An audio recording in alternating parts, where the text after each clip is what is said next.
अभी देखिए दोस्तों, झारखंड के पेयजल मंत्री है योगेंद्र महतो जी। इनसे जब मैया सम्मान योजना के बारे में पूछा गया तो देखिए कैसा गुणगान कर रहे हैं। मैया सम्मान योजना कैसा चल रहा है? जबरदस्त ना। टक टका टक टक टका टक टक टक टक टका टक टक।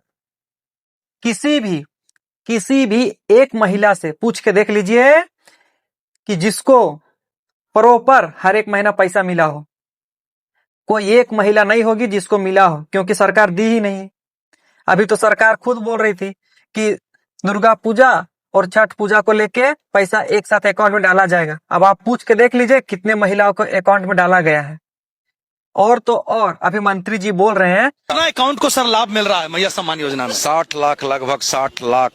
60 लाख लोगों को इसका फायदा हो रहा है। एक बात बताइए मंत्री जी, सवाल आपसे है, जब 50 लाख से ज्यादा फॉर्म फिलअप हुआ ही नहीं है तो 60 लाख लोगों को इस योजना का लाभ कैसे मिल रहा है? मतलब 10 से 12 लाख लोगों का पैसा कौन खा रहा है?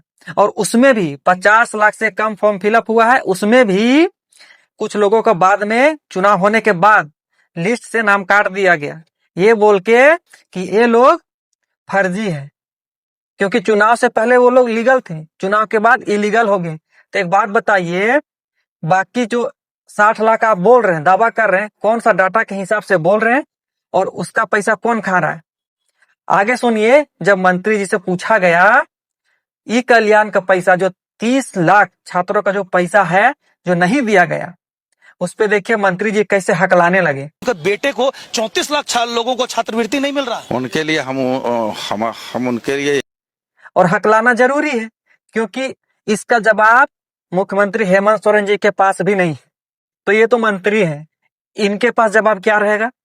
बोलने लगे यही कहना चाहेंगे कि राज्य की भौगोलिक स्थिति को उनको जानकारी रखना पड़े। लोगों को भौगोलिक स्थिति के बारे में जानकारी रखनी चाहिए। अब आप बताइए, बात हो रही ई कल्याण की और मंत्री जी बोल रहे हैं भौगोलिक स्थिति के बारे में जानने के लिए।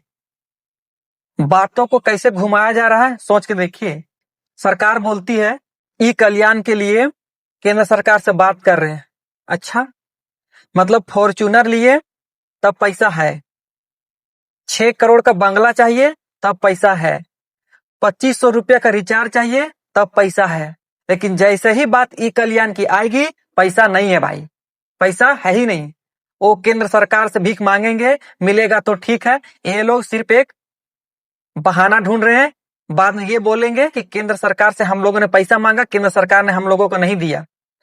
केंद्र सरकार क्या मैया सम्मान योजना का जो आप लोग लाभ दे रहे हैं, ये क्या केंद्र सरकार से पूछ के दे रहे हैं? ई कल्याण का पैसा गया कहाँ, इसका अकाउंटेबिलिटी क्या है? बैलेंस शीट कुछ मेंटेन हुआ है? ऐसे होता तो नहीं है। वैसे भी ऊपर नीचे 19-20 कुछ भी लिख के भर देते हैं। जो भी लिखे वो भी तो दिखाइए कि ई कल्याण का जो पैसा था वो कहाँ है। आप सोच के देखिए, ई कल्याण का पैसा आखिर किसको चाहिए जी? कौन मांगता है? जो गरीब बच्चा है, जो पढ़ाई लिखाई में फाइनेंशियली स्ट्रांग नहीं है, उसी को मिलता है ना। सबको तो देते नहीं है। इसके बावजूद भी ये लोग पैसा नहीं दे रहे हैं। यानी कि बच्चों को पैसा का हक खा खा के ये लोग अभी अपना झोली भर रहे हैं। फंड का पैसा तो उड़ा ही रहे हैं, यहां भी नहीं छोड़ रहे हैं। बताइए किस तरीके का लूट मचा हुआ यहाँ पे। सबसे पहले तो ये लोग जाति आवासीय आय बनाने में ये लोग इतना ज्यादा धांधली करते हैं कि उसी में 50 से 60% बच्चे छंटा जाते हैं। कोई अंचल अधिकारी सीईओ बीडीओ बैठता नहीं है जानबूझ के, ताकि इन लोगों का किसी भी तरीके से कैंसल कर दो। आधा से ज्यादा तो वैसे ही बच्चे फॉर्म फिलअप नहीं कर पाते हैं ई कल्याण का।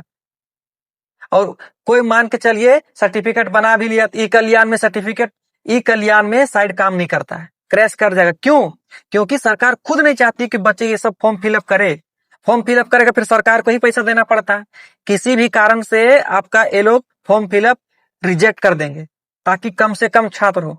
उसके बावजूद भी ये लोग पैसा नहीं दे पा रहे हैं। और छात्र सवाल नहीं कर रहे हैं। आप लोग सवाल नहीं कीजिएगा तो आप लोग को पैसा मिलने वाला भी नहीं है, ये भी लिख लीजिए। सड़क पे उतरिए, अपना मांग और अधिकार के लड़िए, नहीं तो ये सरकार जिस तरीके से गूंगी बहरी सरकार है, आप लोगों का 1 रुपया नहीं मिलेगा।